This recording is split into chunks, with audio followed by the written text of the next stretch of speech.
Let's turn to now some business news, because on Friday, you'll remember, the Westpac board met to stem the market fallout and the reputational damage emanating from revelations the bank was in the sights of AUSTRAC after some 23 million breaches of anti-money laundering laws were made public. Now, if that wasn't bad enough, the nature of the number of breaches involved the sexual abuse and sexual exploitation of children, meaning this was an all-out PR disaster.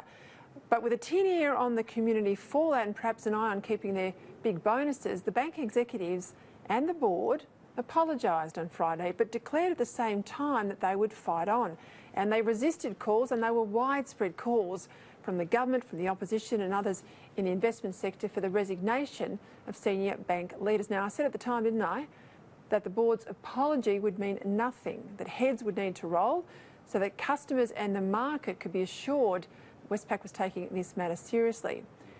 Today's Australian front page, I suspect, was the last straw after leaked comments from Westpac CEO Brian Hartzer to senior bank executives that appear, if the leaks are accurate, when he had a meeting just the other day, he tried to downplay the impact of the crisis. Stay calm, this is no Enron, Hartzer said to his colleagues, reinforcing, of course, the disastrous US energy company collapse in 2001.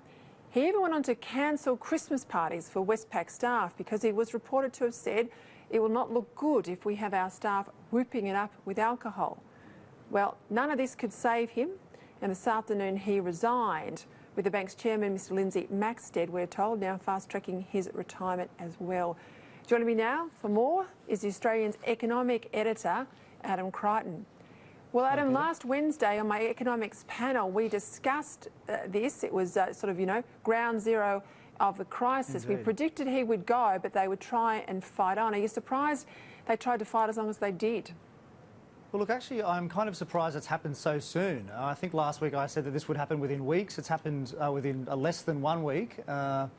That's the CEO, that is. The chairman, of course, has brought forward his resignation, if you like, to early next year. So I think that this was the inevitable result, but I think that there'll have to be more changes yet, because I understand various of the institutional investors would like to see more heads roll still, particularly the large industry super funds.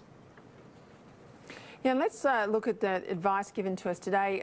$2.69 million will be paid to the departing CEO in lieu of 12 months' notice. There's other bonuses that will be revisited, long-term bonuses that have not vested. He will not get them, it would appear. But this is a serious censure. Do you think more on the board will go? Yeah, look, I think probably they will over the next, say, 12 months. Look, the censure, I think most people would laugh at the censure. I mean, the CEO is still going to get, as you say, $2.6 million. Sure, he's foregoing more than $10 million, but look, I mean, he's going to be okay. I don't think we need to feel too sorry for Brian Hartzer.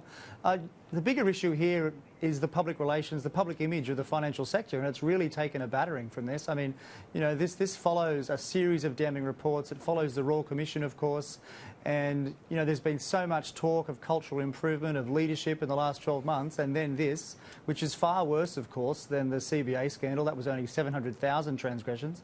This, of course, is, 23,000, I should say. This, of course, is far, far more than that. So I think if you're a member of the public, you'd be thinking, you know, what's actually improved in the finance sector since all these reports?